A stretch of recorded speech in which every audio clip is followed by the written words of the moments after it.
कल जसवंत वह उसका बेटा, दोनों बाप बेटे बहरोड आए। महीने भर इधर उधर डोल के एक चुनाव में मोटा खर्चा हो गया। बाप रोड के ठेकेदारों को धमका रहा है, काम बंद करा दूंगा, ये मुझसे मिलो। बेटा फैक्ट्रियों में घूम रहा है कि ठेका दो। इन सबको कर कुर के कल आए कि साहब जन सुनवाई करेंगे। मैंने सोचा कि नासरपुर की जो ज़मीन है, कह रहे थे कि एसडीएम ने गड़बड़ कर दी, उनकी ज़मीन छीन गई, तो शायद उनकी सुनवाई होगी, उन किसानों को उनकी ज़मीन वापस दिलाएंगे। बिचपुड़ी की ज़मीन है, बिचपड़ी वालों को उनकी ज़मीन मिलेगी, वापस दिलाएंगे, उनकी सुनवाई होगी। और उन्होंने कहा कि एसडीएम ने गड़बड़ की। उस टाइम आचार संहिता लग रही थी, तो मेरे तो हाथ में कुछ बिगाड़ना एसडीएम का था नहीं। अब डबल इंजन की सरकार है, तो मैंने सोचा कि सबसे पहले वो एसडीएम को सस्पेंड कराएंगे और नासरपुर के किसानों को उनकी ज़मीन दिलाएंगे, बिचपड़ी के किसानों को उनकी ज़मीन दिलाएंगे। लेकिन मैं तो हैरान रह गया, वो तो एसडीएम के मक्खन लगा रहा था जसवंत। तो सस्पेंड कराना है, ज़मीन दिलाना तो बहुत दूर की बात है। नासरपुर के किसानों की तो ना ज़मीन दिलाई, ना बिचपड़ी वालों की दिलाई, ना उन पे बात कर रहा है। और जब जिला बनवाया तब यही जसवंत कह रहा था कि उधर ज़मीन है साहब हमारी। और रिजल्ट आते दूसरे दिन मुझे तो लोगों ने बताया कि जसवंत के छोरे ने 50 बीघा ज़मीन में यहाँ सोता के पास में कॉलोनी काटने के लिए झंडे लगाए थे, कॉलोनी चालू कर दिया। अलवर रोड पे अवैध कॉलोनी चालू कर दी। तो मैं तो ये कहना चाहता हूँ झूठ के जनरेटर को, और जिन लोगों को तूने मिलाया था पैसे कमाऊंगा, ये कमाऊंगा ज़मीन, उनकी छोटी मोटी किसी की पत्ती तो डलवा देना, कहते सारा माल तू ही डकार जाए, तेरा छोरा ही डकार जाए। ये कोई भी, आप भी जाके देखना कि यहाँ सोता के पास 50 बीघा में झंडे लगा लगा कॉलोनी, और रिजल्ट आते ही दूसरे दिन लगा दिए झंडे। इसका मतलब ज़मीन तो तेरी थी वहाँ। अलवर रोड पे आप देखना अवैध कॉलोनी कट रही। तो इससे पूछना कि भाई तू सारा माल तू ही मत डकार जाना, लोगों की पत्ती पुत्ती डाल देना जिनके वोट लिए। और इन नासरपुर के किसानों के इनके वोट लिए तूने, पिचपड़ी वालों के लिए सब्ज बाग दिखा के तो दिला उनकी ज़मीन।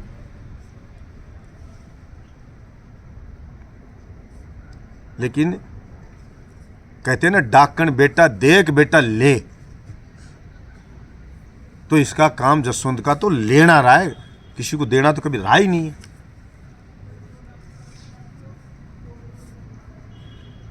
और मैं तो आशा रखता हूँ आप पत्रकार बंधु हैं, आप भी पूछेंगे कि भाई उस ज़मीन का क्या हुआ।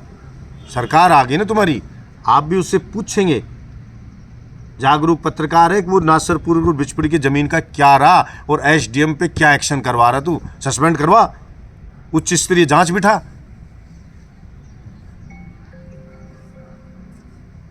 ताकि न्याय मिले। तो आशा रखता हूं कि आप लोग भी पत्रकारिता के धर्म को निभाएंगे और सच को उजागर करेंगे। न्यू ईयर भी था, बधाई देने वाले भी लोग आए, कार्यकर्ता भी थे, जन सुनवाई आए, लोग आए, लेकिन लोग ही नहीं आए। इसका मतलब जनता भी जानती है कि ये किसी का ना काम करने वाला जसवंत, ना किसी को न्याय करने वाला। और उस कोई जन सुनवाई का रिजल्ट नहीं निकला कि किसी एक भी आदमी को कोई रिलीफ मिली हो। रो धो करके सब चले गए, जो भी थोड़े मोड़े आए। एक एक रात में एक एक जगह 5-5 जगह चोरियां हो रही हैं, जगह जगह चोरियां हो रही है। घर तो छोड़िए, मंदिरों को चोर नहीं बख्श रहे हैं, मंदिरों में चोरियां हो रही हैं। और बाप बेटे चोरों को पकड़ाने के लिए पुलिस को कहना तो दूर, दोनों बाप बेटे सारी पुलिस को अपने पीछे आगे पीछे लिए फिर रहे हैं। बाप तो एमएलए, बेटा कुछ भी नहीं, वो भी लिए फिर रहा है। अरे किस चीज का डर है? कौन पीट रहा है तुम्हारे को? सिक्योरिटी लेनी है तो लाइन से मंगवाओ भाई, सरकार देती है, सिक्योरिटी देती है, तो गनमैन वो लाइन से आते हैं। इस बहरोड की पुलिस को लिए आगे पीछे क्यों फिर रहे हो? तभी तो चोरियां हो रही है। बिजली वाले वीसीआर काटते घूम रहे हैं, गांव गांव में गाड़ियां घूम रही हैं। जब गरीब आदमी को थोड़ी मोड़ी बिजली वालों से राहत ही नहीं दिला सकते तो किस बात का एमएलए है तू?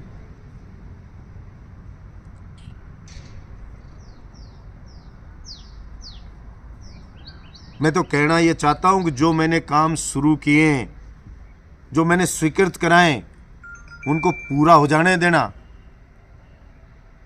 इन सड़कों को बनतियों को रुकवा मत देना। जिला अस्पताल बनवाया है, अरे उनकी एसी जो मैंने बनाया है उनकी मरम्मत करवा देना, तू मशीनों की मरम्मत करवा देना। 41 करोड़ की बिल्डिंग के पैसे स्वीकृत कराए हैं, चालू करवाया, उस काम को पूरा हो जाने देना। जो एसएमएस जैसी 4 मंजिल की बिल्डिंग बननी है उसको रुकवा मत देना। कभी ठेकेदारों से पैसे मंथली मांग उसको भी रुकवा दे, कह रहा है कि सड़क बंद करवा दूंगा, नहीं मुझे पैसे दो, चुनाव में मोटा खर्चा हो गया।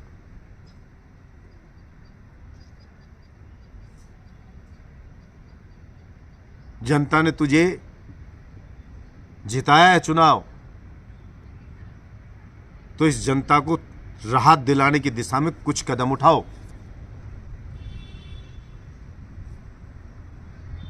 रोज कोई कहीं हथियार लेके पकड़ा जा रहा है, कोई कहीं पकड़ा जा रहा है। पूरे क्षेत्र में लूट मार मची हुई है।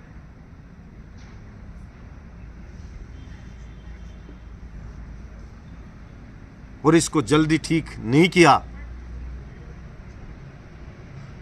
तो मैं कहना चाहता हूं, जसवंत यादव, तेरी बहुत बड़ी दुर्गति इस बहरोड में होने वाली है। तेरी उल्टी गिनती चालू होगी और हम पुरजोर तरीके से तेरी इस लूट का विरोध करेंगे। अस्पताल में जाता है, डॉक्टरों को कहता है मुझसे आके मिल लेना। अरे क्यों मिलने तेरे से? सही नहीं हुआ तो ट्रांसफर करा दूंगा। मिलने का मतलब सब लोग साफ जानते हैं कि घर बुला करके उनसे वसूली करना। जिसको मिलना होगा अपने आप मिल लेगा, तेरे से प्रेम होगा तो। तू जा कर बुला रहा है, आते ही धमकियां दे रहा है, ट्रांसफर करा दूंगा। बस स्टैंड मैंने स्वीकृत कराया बहरोड में, बस स्टैंड, तू उसको बनवा देना। एक काम तेरे खाते में नहीं है, एक काम बहरोड में आज तक बड़ा कराया हो। झूठा भाटा पटक गया था आईटीआई कॉलेज का, मैंने पैसे मंजूर करा के सरकार से मैंने बना के तैयार किया।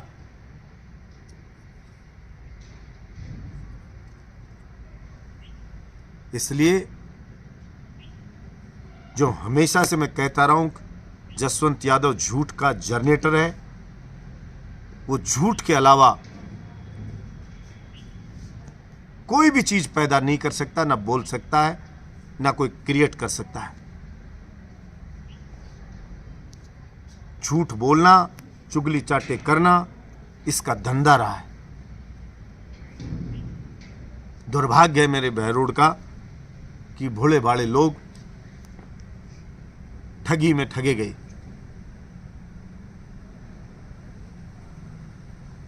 कितने से दिन हुए तो ही लोग कहने लगे कि बहुत बड़ी गलती होगी।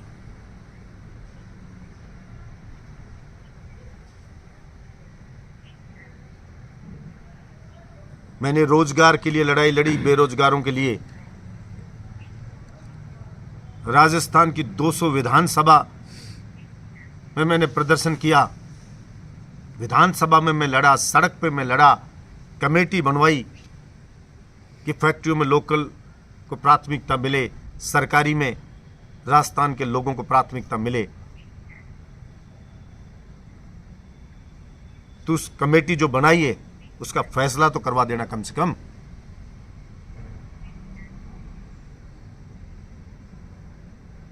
आशा रखता हूं कि आपको सद्बुद्धि आएगी और जसवंत अपनी पुरानी फितरत को छोड़ के और थोड़ा मोड़ा जनहित के लिए काम करेगा। दोनों बाप बेटे लूट खसोट को छोड़ करके और थोड़ा मोड़ा जनता का भला करेंगे। ये चोरी लूट मार इसको रोकेंगे, बिजली विभाग से राहत दिलाएंगे। बिजली के है नहीं, अरे और जगह सब जगह 24 घंटे आ रही है, और जगह VCR नहीं कट रही है। ये बहरोड में ही बिजली खत्म होगी क्या तेरे MLA बनते ही?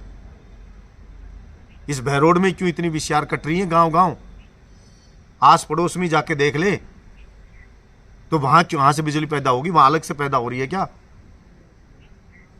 लेकिन सब जानते हैं, बिजली विभाग के अधिकारी भी सब भी, कि इसको मंथली देनी है और मौज करो, क्योंकि पहले ऐसा करते आए।